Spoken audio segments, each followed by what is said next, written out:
Nous voici au 15 août et j'ai travaillé jusque très tard hier soir, donc je vais être un peu fatigué. Je suis fatigué, donc je vais peut-être à un moment donné me perdre un peu dans mes pensées. Donc je vous demande donc déjà de m'excuser un peu, parce que je vais avoir un peu de mal. Mais aujourd'hui, j'en profite un petit peu pour faire une homélie plus longue, parce qu'il y a beaucoup de choses à raconter par rapport à cette fête. Alors, on va commencer par... Donc, qu'est-ce qu'on fête le 15 août? On fête la Vierge Marie, d'accord? Et nous savons que le nom civil de cette fête, qui est un jour férié en Belgique, le nom civil c'est l'Assomption. Et on va voir d'où vient cette fête, qu'est-ce qu'on fête aujourd'hui, etc. Et on va se pencher un petit peu sur la Vierge Marie dans cette homélie. D'où provient cette fête? On a le livre des Actes des Apôtres qui s'achève avec Paul qui arrive à Rome. Il n'y a nulle trace d'une quelconque assomption de la Vierge Marie, nulle trace d'une quelconque dormition de la Vierge Marie, d'un quelconque événement entourant la Vierge Marie. Il n'y a rien. Et Saint Jean, vous vous souvenez, au pied de la croix, hein, il y avait, quand Jésus était crucifié au pied de la croix, il y avait Saint Jean, il y avait la Vierge Marie, et Jésus dit à Saint Jean, voici ta mère. Et à Marie, il dit, voici ton fils. Comme quoi, Jésus a confié la Vierge Marie à l'apôtre Jean, aux soins de l'apôtre Jean. Et Saint Jean nous a quand même écrit un évangile, 3 épîtres, mais il ne mentionne pas du tout la Vierge Marie pour dire ce qui lui est arrivé. Alors, du coup, on se pose la question, mais alors, la fête du 15 août, c'est du vent. Qu'est-ce que c'est? Bon, voyons un petit peu d'où provient cette fête. Alors, vous savez que le temple de Jérusalem a été détruit. Vous savez qu'il y a eu le temple de... Il a été détruit combien de fois? 3. 2. Il a été détruit 2 fois. Il y a eu d'abord Salomon qui a construit le temple, c'était le premier temple. Puis il a été démoli, il a été détruit, et les Hébreux, à part un petit groupe de très pauvres, les Hébreux ont été emmenés en captivité à Babylone. Et puis certains sont revenus de Babylone et ils ont construit et reconstruit le temple. Et après ça, il y a eu, oui 3 fois. Il y a eu la révolte des Maccabées, donc il y a eu les Grecs qui sont venus imposer leur religion polythéiste. C'est à ce moment-là que Judas Maccabée se révolte, il y a une reconstruction du temple, et ensuite c'est Hérode qui va embellir ce temple, donc c'est après qu'il va être détruit. Donc le 2e/3e temple, donc ce temple d'Hérode, ce temple embelli par Hérode, va être détruit en l'an 70 après le Christ. Vous vous souvenez que le Christ a prédit la destruction du temple et de Jérusalem.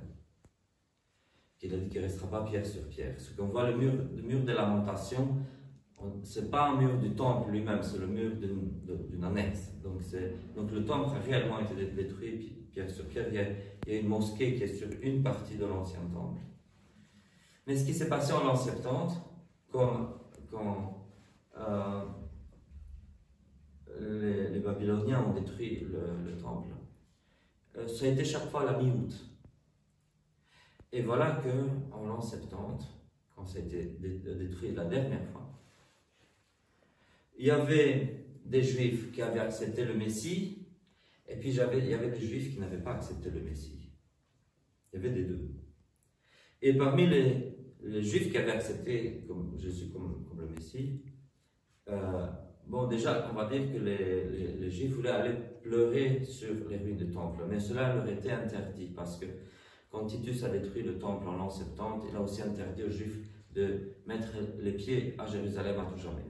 Donc, du coup, ils n'allaient pas pleurer au temple, mais où est-ce qu'ils allaient pleurer? Ils allaient pleurer au tombeau de Rachel. Donc, Rachel, la matriarche, mère du peuple juif, a été enterrée à l'extérieur de la ville de Bethléem, à 3000 pas, comme on dit, à 3000 pas donc environ 2-3 km de la ville de Bethléem. Et les Juifs allaient pleurer là. Mais alors, ce qui se passe, c'est que il y a aussi une citerne à côté de la tombe de Rachel. Et au IIe siècle, c'est-à-dire en l'an 100 et quelque chose, au IIe siècle, il y a un évangile apocryphe qui apparaît, le soi-disant protévangile de Jacques. Apocryphe, je dis bien. Donc ça veut dire que c'est un individu qui prend l'initiative d'écrire quelque chose, pas une communauté, et c'est postérieur au 1er siècle. Donc voilà que le protévangile de Jacques essaie de parler de la nativité, donc de la naissance du Christ. Et il dit que quand la Sainte Famille était en route vers Bethléem, c'est en arrivant à cet endroit-là, c'est-à-dire le tombeau de Rachel, la citerne qui était au tombeau de Rachel, c'est à ce moment-là que la Vierge Marie eut les douleurs de l'enfantement et qu'elle accoucha dans la grotte qui servait d'étable juste à côté. Et donc il parle de cet accouchement de la Vierge Marie. Donc voilà que ça veut dire que déjà au IIe siècle, ceux qui faisaient le pèlerinage à la tombe de Rachel commencent petit à petit à changer un petit peu l'objet de leur pèlerinage annuel. D'accord, Rachel est la mère des Juifs, mais si la Rachel est la mère du peuple juif, la Vierge Marie est la mère du peuple nouveau. Donc petit à petit, on commence à penser à la Vierge Marie. Et du coup, ce qui se passe, c'est que plus tard, cette citerne qui se trouve près du tombeau de Rachel s'appelle Bir el-Qadismu, la citerne de la sanctification, littéralement, comme pour dire la sainte citerne. Mais ce mot-là a été transformé en grec en kathisma, qui signifie le repos, le fait de s'asseoir et se reposer. Kathisma. Et du coup, on comprend le repos de la Vierge Marie. Tout d'un coup, après des siècles, l'imagination populaire s'imagine que ce n'est plus le tombeau de Rachel, mais celui de la Vierge Marie, puisque et du coup, ce kathisma grec, qui est neutre, qui ne parle pas d'une mort corporelle, qui parle d'un repos, du fait de s'asseoir et se reposer, ce kathisma est traduit en latin par le mot dormitio. Dormitio beate Mariae Virginis, la dormition de la bienheureuse Vierge Marie. Et on a encore des traces écrites en l'an 417 de ce pèlerinage qui a lieu là. Et en 455, on édifie une église, là sur place, à la place de la citerne, et la dédicace de cette église, elle est dédiée, elle est bénie le 15 août, donc toujours la mi-août, en l'honneur de la Vierge Marie. Donc voilà, Rachel n'a plus d'objet, elle n'a plus, c'est tout d'un coup, la Vierge Marie a remplacé Rachel, et puis tout d'un coup, ce n'est plus le tombeau, on pense que c'est le tombeau de la Vierge Marie. En parallèle, donc voilà, cette tradition se développe comme quoi ce serait le tombeau de la Vierge Marie, mais en parallèle, ce qui se passe, c'est qu'à Éphèse, on n'est pas content. Les chrétiens d'Éphèse, qui descendent de l'apôtre Saint Jean, disent « Ah, mais la Vierge Marie, elle a vécu avec Saint Jean. » Donc la fin de ses jours, c'était à Éphèse. Donc tout d'un coup, ils inventent eux aussi un tombeau de la Vierge Marie. Tout d'un coup, il y a 2 tombeaux de la Vierge Marie. On fait des pèlerinages. Et c'est là que les Arméniens partent vers une autre tradition. En fait, ils partent vers une réflexion théologique. Et les Arméniens disent « Non, on ne peut pas parler d'un tombeau de la Vierge Marie. » Pourquoi? Parce qu'ils disent « Regardez, Enoch et Élie, 2 des plus grands prophètes de l'Ancien Testament. Enoch et Élie ont été élevés au ciel avec leur corps. Moïse, par contre, il est mort dans le désert parce qu'il avait péché. Mais la Vierge Marie, c'était le temple de Dieu, c'était une personne tellement sainte, plus sainte qu'Élie. plus sainte qu'Enoch. Donc, il ne faut pas croire qu'elle est un tombeau. Elle a dû être, elle aussi, enlevée au ciel.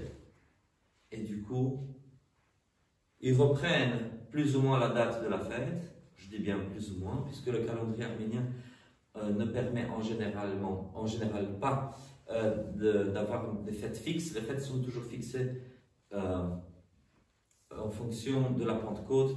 Donc, en général, les jeudis, les lundis, les samedis, dans le cycle après la Pentecôte.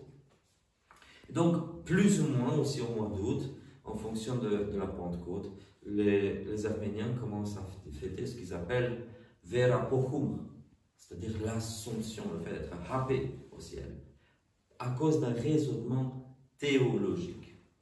Et là, on est au 9e siècle. Mais petit à petit, les Français, intensifient leur contact avec les Arméniens. Il y a plein de choses qui circulent entre la France et l'Arménie. Enfin, ça a toujours été le cas jusqu'à nos jours, en fait. Et la France, petit à petit, les différents diocèses français traduisent ce Vera Pohum en Adsuntio Beate Virginis Mariae. Et tout d'un coup se crée en France, petit à petit dans les différents diocèses, non plus une fête de la dormition de la Vierge, mais une fête de son Assomption, grâce au contact avec les Arméniens. Rome, cependant, reste très vigilante. Même le pape Saint Gélase critique même la fête de la dormition de la Vierge, en disant, mais on ne sait rien, on n'a pas besoin de fêter un truc qu'on ne connaît pas, il est critique envers une telle fête. Mais n'empêche, ça continue, les Grecs ont une fête de la dormition de la Vierge, mais dormition, ça, dans le sens où elle s'est endormie, c'est-à-dire elle est décédée sans être martyrisée, c'était ça. Au début, on ne pense pas à plus que ça. Mais petit à petit, quelqu'un essaie de réconcilier les deux théories. La théorie grecque, on va dire, de la dormition, avec, parce que, j'ai oublié de dire, on passe de birpadismo à kathisma, qui n'a rien à voir avec, donc kathisma, le fait de s'opposer. Kathisma est traduit en latin par dormitio, et dormitio est retraduit en grec par kimesis. Kimesis, le fait de dormir. C'est de là qu'on a le mot cimetière, ceux qui dorment. Et donc, quelqu'un écrit en latin une légende dorée. Et donc, voilà qu'on essaie de réconcilier les deux théories de l'Assomption avec la dormition. Et c'est une légende vraiment faite une légende de paille, vraiment faite de toutes pièces, zéro imagination. On puise dans les différents autres récits de la Bible pour créer un récit tellement fantastique qui dit « Ah, mais en fait, la Vierge Marie, l'archange Gabriel lui apparaît, ça vous rappelle quelque chose, l'Annonciation, et lui dit dans 3 jours tu vas mourir. Ça vous rappelle quelque chose, Jésus qui dit en 3 jours je ressusciterai. Dans 3 jours tu vas mourir. Elle distribue ses vêtements à ses amis, à 3 amis d'ailleurs, et puis elle se couche sur un lit, et puis les apôtres arrivent, puis ceux qui sont loin, c'est encore l'ange qui les prend par le col et les emmène dans les airs. Ça vous rappelle quelque chose, Ancien Testament, oui. Le prophète Amos oui. Qui est enlevé pour donner à manger à Daniel. Et ça a été repris par le Coran, ce mythe-là. Donc, les apôtres sont pris par leur col dans les airs par les anges, mais pour qu'il y en a un qui manque, devinez lequel? Thomas, bien sûr, parce qu'il manquait là quand Jésus est resté. Et Thomas qui dit, et on voit, les apôtres sont là, on met là-dedans aussi Saint-Denis l'Aréopagite, qui selon la tradition aurait écrit un écrit, mais qui est très tardif, qui n'appartient pas du tout à Saint-Denis, mais Saint-Denis, premier évêque de Jérusalem, il faut le mettre dans le récit aussi. Paf, Saint-Denis qui apparaît, on entend mon sacerdotaux, bam, avec un encensoir pour faire l'enterrement de la Vierge Marie. Et tout le monde est là, sauf Thomas. Et puis il l'enterre, puis ils entendent des chants d'anges autour de la tombe. Et puis Thomas, il arrive quand? 3 jours après. Et il dit, si je ne vois pas son corps dans le tombeau, si je ne mets pas même mon doigt dans la tombe, je ne croirai pas. Alors les apôtres, ils vont déterrer la Vierge Marie pour montrer. Et puis Thomas, elle n'est plus là, il n'y a plus que le linceul. Donc c'est qu'elle est montée au ciel. Donc, avec ce mythe, cette légende, grotesque, dégueulasse même, irrespectueuse même. On combine les deux piétés populaires, celle de la dormition et celle de l'Assomption. Je fais une petite parenthèse folklorique qui me semble très intéressante. En France, ce mythe de l'Assomption a été surtout nourri par le livre de l'Apocalypse. Parce que dans le livre de l'Apocalypse, qui a été très lu en France anciennement, les liturgies des différents diocèses de France qui étaient très riches en cette lecture de l'Apocalypse. Et on a un récit, je vais le chercher maintenant, le récit de la femme enlevée au soleil. Chapitre 12, l'Apocalypse. Un signe grandiose apparut au ciel, une femme. Le soleil l'enveloppe, la lune est sous ses pieds et les 12 étoiles couronnent sa tête. C'est de là que vient le drapeau de l'Union européenne. Les 12 étoiles qui couronnent sa tête. Elle est enceinte et crie dans les douleurs du travail de l'enfantement. Puis un second signe apparut au ciel, un homme dragon rouge-feu, et en arrêt devant la femme, en travail, le dragon s'apprête à dévorer son enfant aussitôt né. Or la femme mit au monde un enfant mâle, celui qui doit mener toutes les nations avec un sceptre de fer. Et son enfant fut enlevé jusqu'auprès de Dieu et son trône, tandis que la femme s'enfuyait au désert, où Dieu lui a ménagé un refuge pour qu'elle y soit nourrie pour 1260 jours. En fait, ce récit, à proprement parler, parle de l'Église. Parce que, comme je le dis souvent, c'est le peuple d'Israël qui engendre le Messie. On comprend très bien que l'enfant mâle ici qui va régner, c'est Jésus. Donc c'est la mère ici, la femme enceinte, c'est le peuple de Dieu qui enfante le Messie. Et puis, ce peuple qui va être enlevé parce qu'il y a les persécutions. Et ici, on parle justement du fait que au 1er siècle, il y a eu beaucoup de martyrs qui ont été enlevés auprès de Dieu, c'est-à-dire que leurs âmes ne sont pas mortes, mais elles sont restées auprès de Dieu. Et il y a eu des gens qui ont réellement fui dans le désert, ça on le sait plus tard. Bon, bref. Mais, en France, on lisait le livre de l'Apocalypse depuis très très longtemps, on réinterprète ce passage, on dit c'est la Vierge Marie, la femme, qui a été enlevée par Dieu. Ah ben voilà, preuve de l'Apocalypse. Ce qui se passe aussi, c'est ici que j'arrive à l'anecdote, c'est que les Roumains ont un chant de Noël sur l'Assomption de la Vierge Marie. Ben parce que, en fait, les Roumains, c'est bizarre, mais ça ne peut pas venir d'une lecture directe, d'une écoute directe de l'Apocalypse, puisque le livre de l'Apocalypse a été longtemps considéré comme apocryphe par les églises de rite byzantin. Donc l'Apocalypse n'est jamais lu dans les églises de rite byzantin. Elle se trouve maintenant dans les Bibles, mais jusqu'à pas si longtemps que ça, on considérait que c'était un livre apocryphe. Donc les Roumains n'ont pas pu écouter ce récit-là à l'église. Donc ça vient d'avant le déménagement, puisque les Roumains sont partis des Alpes. Donc ça veut dire qu'ils avaient encore ce récit de l'Apocalypse qui se racontait dans les églises avant qu'ils partent dans les Alpes, et puis ils ont gardé cette tradition de l'Assomption qui ne passe pas par la dormition. C'est un chant de Noël très intéressant. Et pieux, bien sûr, mais ça ne veut pas dire qu'il y a une base réellement historique, c'est pieux, tout simplement. Donc je ferme la parenthèse du conte. Et donc c'est comme ça qu'on se retrouve avec tout ça. Mais encore, la liturgie romaine reste prudente. La messe du 15 août reste prudente. La collecte, les 3 grandes prières, collecte, segré et post-communion, ne parlent même pas de l'Assomption ou de la dormition de la Vierge. C'est une fête mariale, point, à peu près.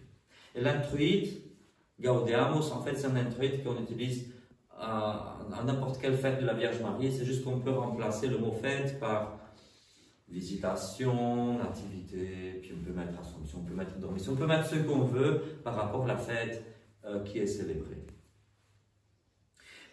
Mais à Rome, il y a quelque chose qui se passe, quelque chose que je trouve méchant.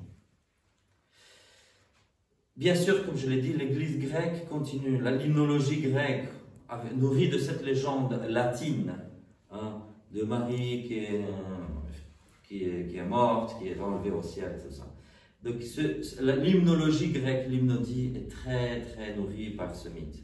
Mais à Rome, on reste discret, surtout dans les prières que le prêtre dit à l'autel. Bien sûr, petit à petit, il y a des antiennes par-ci, par-là qui commencent à incorporer le mythe, mais les prières, donc ce qui est le plus officiel, qui se disent à l'autel, ne mentionnent pas la dormition ou l'Assomption pour la fête du 15 août. Et par contre, en 1950, il n'y a pas si longtemps que ça, après la Deuxième Guerre mondiale, le pape Pie XII de Rome fait quelque chose d'ignoble. Il proclame le dogme de l'Assomption de la Vierge Marie. Et il dit au monde, anathème à celui qui ne croit pas à cette légende. En gros, c'est ça. Et je suis désolé, mais il n'y a aucune base biblique. Il y a des piétés populaires, oui, mais le fait de transformer une piété populaire en un dogme, mais c'est horrible. Alors après ça, il va composer une nouvelle messe en l'honneur de la fête de l'Assomption. Enfin, composer, c'est un grand mot. En fait, il reprend ce qu'on a trouvé en France dans les différentes messes de l'Assomption, il ajoute encore quelques trucs et puis il fait une nouvelle messe de l'Assomption. Un autre pape avait fait la même chose pour la fête de l'Immaculée Conception. Et voilà, depuis lors, à Rome, la France a triomphé avec cette piété populaire de l'Assomption. L'Arménie a triomphé. L'Arménie a triomphé à Rome et en Occident avec ça. Mais moi, je suis d'avis, en tant que traditionnaliste, qu'il faut rester prudent et dans les liturgies du 15 août, se contenter de parler juste de la Vierge Marie sans plus. Sans parler d'Assomption, même sans parler de dormition. Même. Alors, je suis vraiment navré de voir que d'autres églises ont suivi Rome par la suite.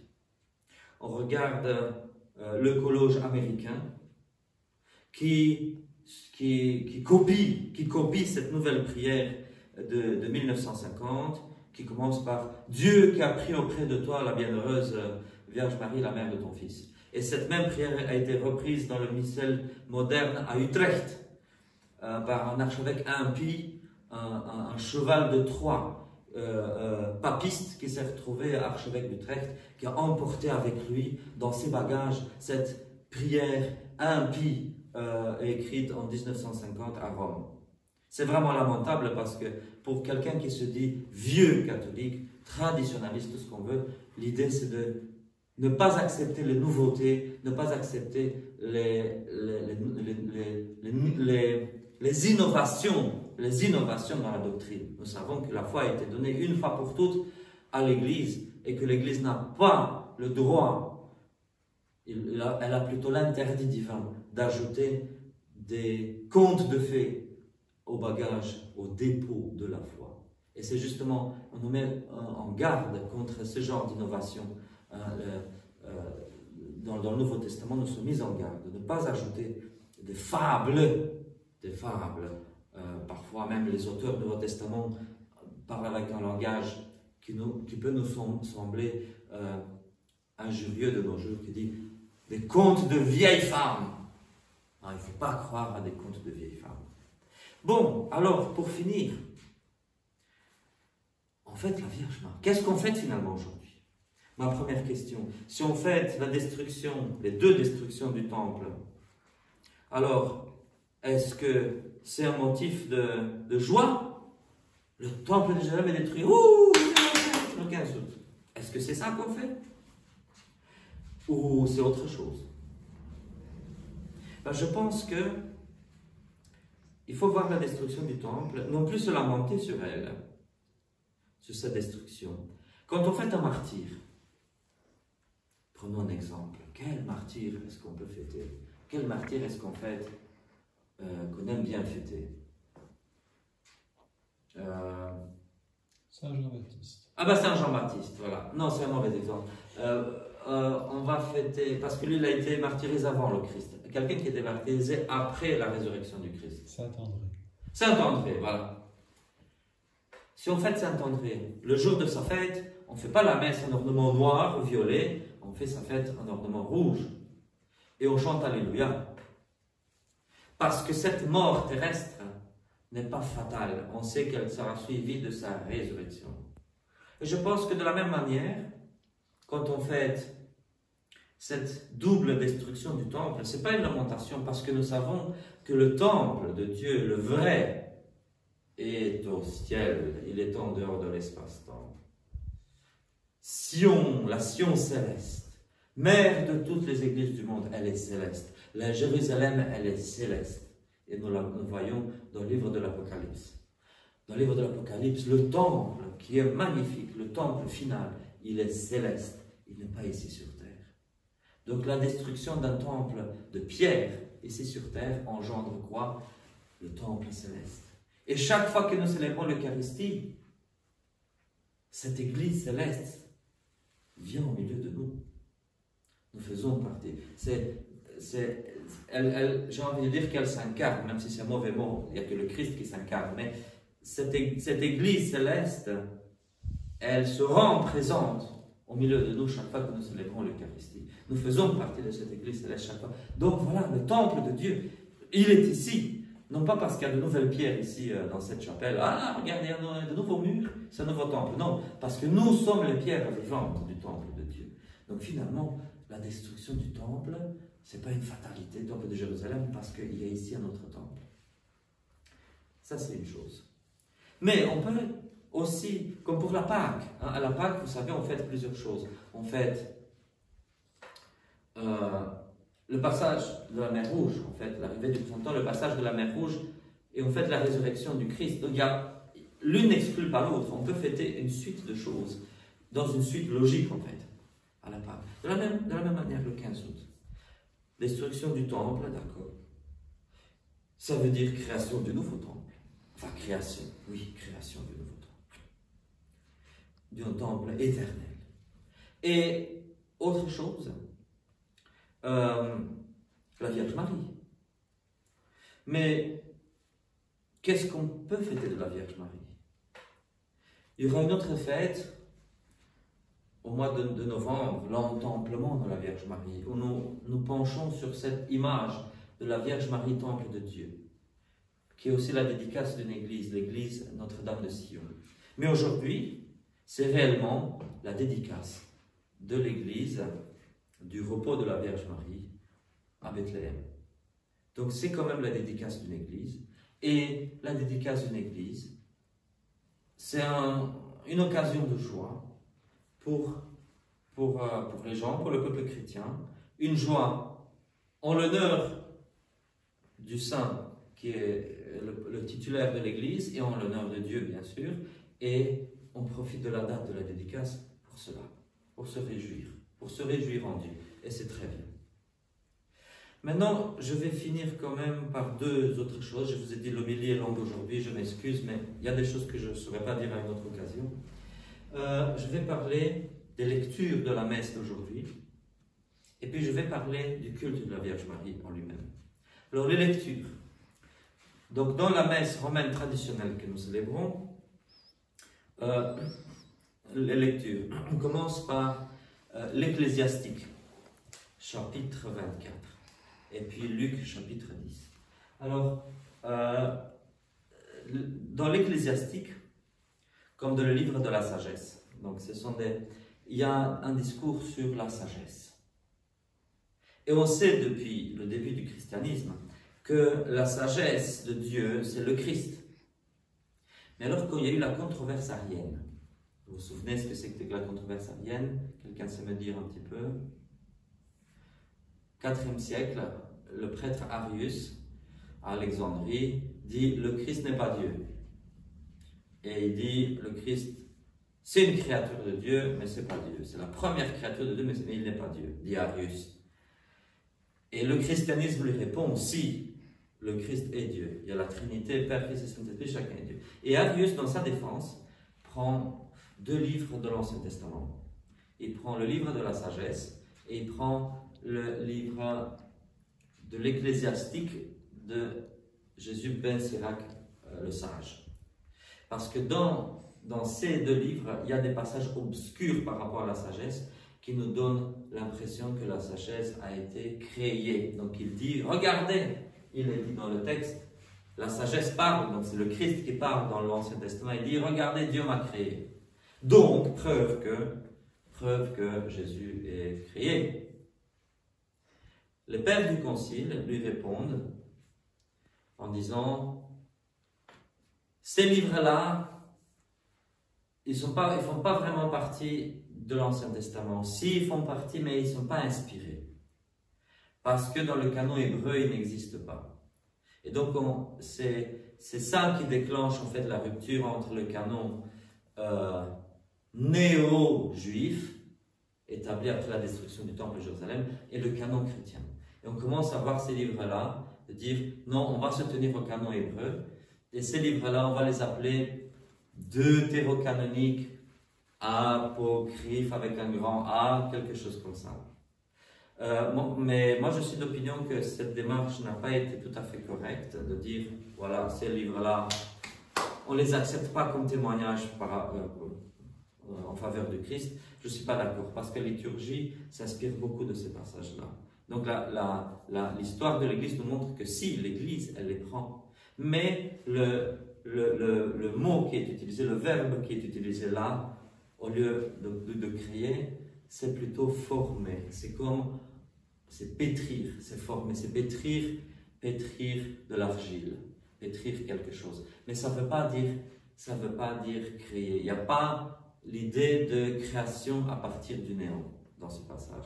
C'est pour ça que je pense que nos traducteurs modernes qui suivent Arius en disant Dieu m'a créé, pour ces passages-là, font une erreur. Parce qu'il faut traduire, interpréter. Bon, si ça avait été par rapport à une pâte, dire j'ai créé le pain ou j'ai pétri le pain, j'ai créé une brique ou j'ai pétri une brique, ça ne change rien par rapport au texte. Mais quand il s'agit du Christ, il faut faire attention comment on traduit. Donc je pense que ce passage-là doit être Dieu m'a formé. Mais même cette formation, hein, elle a lieu en dehors de l'espace-temps. En dehors de l'espace-temps. Jésus, il est engendré par le Père avant tous les siècles. Donc, Dieu m'a fait, mais fait, pas dans le sens, parce que d'ailleurs le symbole, le Christ Saint Athanas qui dit du Christ, il est ni créé, ni fait, parce qu'il pense à cette histoire de faire, à faire dans l'espace-temps. Donc, Dieu m'a formé, donc sous-entendu le Père m'a formé, mais en dehors de l'espace-temps. Et d'ailleurs, le passage est très clair sur le sujet. Donc ça, c'était... Et alors, beaucoup vont penser que ce passage-là fait référence à la Vierge Marie. Non, il fait référence au Christ, non pas à la Vierge Marie. La sagesse de Dieu, ce n'est pas la Vierge Marie, c'est le Christ. Mais par contre, le passage dit... je vais prendre la Bible pour voir.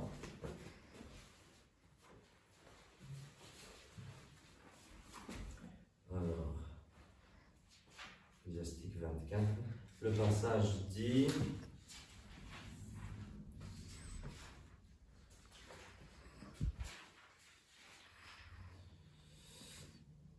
Alors, je suis issu de la bouche du Très-Haut, hein, c'est la parole, hein. Le Christ est aussi le Verbe, donc la parole. Je suis issu de la bouche du Très-Haut, j'habitais dans les cieux, et mon trône était une colonne de nuée. Seul j'ai fait le tour du cercle des cieux. J'ai parcouru la profondeur des abîmes. Chez tous les peuples j'ai régné. J'ai cherché nation. J'ai cherché en quel patrimoine m'installer. Et il m'a fait dresser ma tente, c'est-à-dire le corps physique. Installe quand Jacob entre dans l'héritage d'Israël. Avant les siècles, il m'a formé. C'est-à-dire en dehors de l'espace-temps. Et dans sa tente sainte, en sa présence, j'ai officié. Comme je le dis souvent, le souverain sacrificateur du temple céleste, c'est le Christ. Et il y a quelque chose de très beau en disant que Dieu le Verbe, la sagesse de Dieu, il a quand même cherché, il a habité chez d'autres peuples que les Hébreux. Hein, comme il dit... chez tous les peuples et toutes les nations, j'ai régné. Et effectivement, on trouve par exemple chez les Grecs cette idée du logos, du verbe de Dieu qui existe déjà chez les Grecs. et l'Église, chez d'autres peuples, je ne vais pas entrer dans les détails, ce n'est pas le sujet d'aujourd'hui, mais effectivement, la venue du Christ, on le voit chez d'autres peuples qu'elle a été prédite. Donc ce passage parle du Christ, et précisément, quand on dit qu'il doit s'installer chez les humains, parce qu'il s'installe à travers la Vierge Marie. Donc la Vierge Marie, c'est le personnage secondaire de ce récit, mais elle n'est pas la sagesse. Elle est ce personnage secondaire, ce véhicule à travers lequel le Christ s'installe ici sur terre. Alors l'évangile du jour. Luc, chapitre 10, je crois, avec Marthe et Marie. Chapitre 10. Marthe et Marie. Mais ces Marthe et Marie ne sont... Cette Marie-là, ce n'est pas la Vierge Marie, c'est Marie-Madeleine. Bon, il y a les exégètes se disputent en disant, est-ce que c'est encore Marie-Madeleine, encore une autre Marie, mais je pense que il y a des preuves assez suffisantes, je n'entre pas dans les détails maintenant, que cette Marie, c'est réellement Marie-Madeleine. Et alors c'est drôle, alors pourquoi est-ce qu'on lit en la fête de la Vierge Marie un passage qui parle d'une autre Marie? Parce qu'il y a toujours les types, les antitypes. C'est très intéressant. Il y a une autre Marie dans l'Ancien Testament. Est-ce que quelqu'un sait me dire quelle autre Marie dans l'Ancien Testament? C'est la sœur de Moïse et d'Aaron, qui est aussi Marie. Il y a une Marie dans l'Ancien Testament, et puis il y a la Vierge Marie, et puis il y a aussi encore une autre Marie ou deux. Donc il y a différentes Maries. Et ces différentes Maries, elles ont quelque chose en commun. Elles partagent, elles écoutent la parole de Dieu et la mettent en pratique. Donc voilà pourquoi le passage de l'Évangile parle de ça. Je terminerai quand même sur le culte de la Vierge Marie. Je sais que je suis long, mais aujourd'hui il faut. Alors, comment exerçons-nous le culte de la Vierge Marie? Nous savons que il n'y a que Dieu à qui il faut vouer un culte d'adoration. Hein? Dieu, Père, Fils et Esprit Saint. On dit, donc les manuels de théologie disent que on donne à Dieu un culte d'adoration. Par contre, au Saint, on donne un culte de vénération. Et même à la Vierge Marie, on lui voit une hyper-dulie, une hyper-vénération, une vénération plus grande qu'aux autres saints. C'est ce que nous disent les théologiens en général. Le problème, c'est que ça, c'est la théorie, parce que souvent la pratique part en sucette. On regarde des livres de dévotion très souvent et on voit qu'on demande tellement de choses à la Vierge Marie. On a vraiment l'impression qu'elle est toute puissante. Par contre, chercher des manuels de dévotion, chercher pour voir, on est constipé par rapport au Saint-Esprit. On ne sait rien dire au Saint-Esprit. Les livres, les manuels sont constipés par rapport au Saint-Esprit. Viens, Saint-Esprit, point. Viens. Mais à part ça, est-ce qu'on ne sait rien lui demander? Par contre, la Vierge Marie, on regarde les dévotions, Vierge Marie, guérit les malades, tchic, tchac, tchac, viens, fais ci, fais ça. On a l'impression qu'elle est toute puissante. Ou comme dit une inscription dans la ville de Namur, quelque chose sur la Vierge Marie, et puis on finit par que son règne arrive. Bah. Mais je pense qu'il faut être très prudent pour ne pas donner à la Vierge Marie un culte démesuré. Notre culte est envers Dieu Trinité, Esprit Saint, Dieu le Père, Dieu le Fils, Jésus. Maintenant, après ça, on peut vénérer. Moi, j'ai des amis que j'aime bien, j'aime passer du temps avec eux. Et il y a des saints que j'aime bien. Et il n'y a rien de mal à aimer la mère de Jésus, parce que c'est la mère, c'est quand même celle par qui Jésus est venu au monde. Mais il faut faire très attention. Et il faut faire attention pour ne pas confondre la Vierge Marie avec d'autres entités qui se prennent pour la Vierge Marie. Je vais attirer votre attention dans le livre de Jérémie. Alors, Jérémie, il y a deux passages différents, Jérémie 7 et Jérémie 44. En Jérémie 7, les questions d'une reine des cieux, et en 44 aussi, où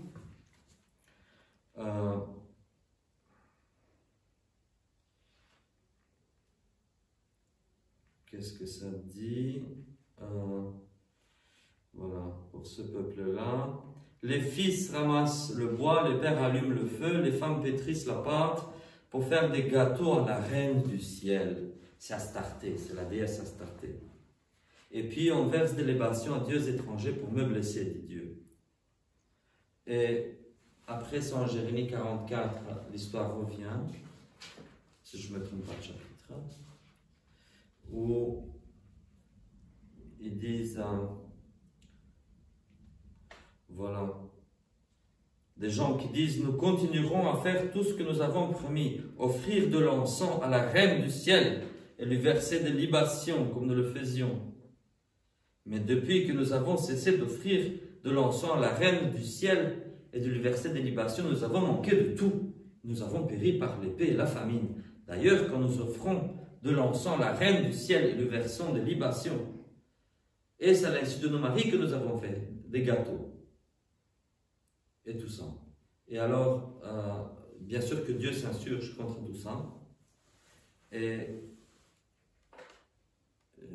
alors après ça, le prophète Jérémie, Dieu par le prophète Jérémie, parle justement de l'exil à Babylone à cause de cette idolâtrie. Donc voilà qu'est le peuple d'Israël, un peuple unique, un peuple qui ne croit pas au mythe, au grand mythe des autres peuples qui les environnent, qui croit en un Dieu créateur qui est très obstiné à croire dans ce Dieu créateur, et à chaque fois des déviations parce qu'il y a les influences qui viennent des alentours. Et Astarté, Baal et Astarté, on a parlé de ces divinités-là à la fête de Saint-Élie. Et voilà que la reine du ciel. Et je pense qu'il est très dangereux de mettre ce vocable païen à l'adresse de la Vierge Marie, pour dire la reine du ciel, la reine de Regina Celi, elle est une antienne, mais elle est tardive. Ce n'est pas un titre biblique. Si, c'est un titre biblique, mais c'est un titre qui est donné à une déesse païenne. N'identifions pas la Vierge Marie avec une déesse païenne. Alors après, c'est des apparitions. Des gens qui prétendent avoir vu la Vierge Marie. Et je crois personnellement que dans la plupart des cas, ce sont des démons qui se font passer pour la Vierge Marie. Parce que, comme nous dit Jésus, c'est à leur fruit que vous les reconnaîtrez. Si ces entités-là qui se prennent pour la Vierge Marie, qui se montrent aux gens, si elles pointaient du doigt Jésus-Christ, si elles pointaient du doigt la conversion à Jésus-Christ et tout ça, on dirait, ok, à leurs fruits vous les reconnaîtrez, d'accord. Mais quand ces entités disent, sacrifiez-vous pour moi, etc., des choses comme ça, ça ne peut pas être la Vierge Marie. Parce que la Vierge Marie ne dirait jamais une telle connerie. Donc il faut faire très attention. Et alors le mieux, quand nous faisons même, s'il y a des gens qui croient aux apparitions, quelqu'un qui va dire, moi je crois aux apparitions de Medjugorje par exemple. On va faire une messe mariale en tel jour des apparitions. Alors dans ce cas-là, il ne faut pas appeler ça sur le vocable de Notre-Dame de Medjugorje. Non, non, non. Il faut dire qu'on fait une messe en l'honneur de la bienheureuse Vierge Marie d'Eipar. Vierge Marie d'Eipar. On restitue le culte, on le redirige vers la vraie personne, vers la vraie Vierge Marie. Parce que si jamais Notre-Dame de Medjugorje est un démon, on va faire la messe en l'honneur d'un démon. Alors il faut dire, il faut être beaucoup de précautions chaque fois. On redirige, on va faire la messe pour, bien sûr, à la gloire de Dieu et en l'honneur de la Vierge Marie d'Eipar. D'Eipar. C'est-à-dire celle qui humainement enfante Dieu. Pas pas une mère des dieux comme si Dieu avait une mère, mais celle à travers qui Dieu est venu sur terre. Voilà, j'ai assez prêché, je peux encore dire plus de choses, mais je pense que vous êtes déjà assez fatigués, donc je vais m'arrêter là.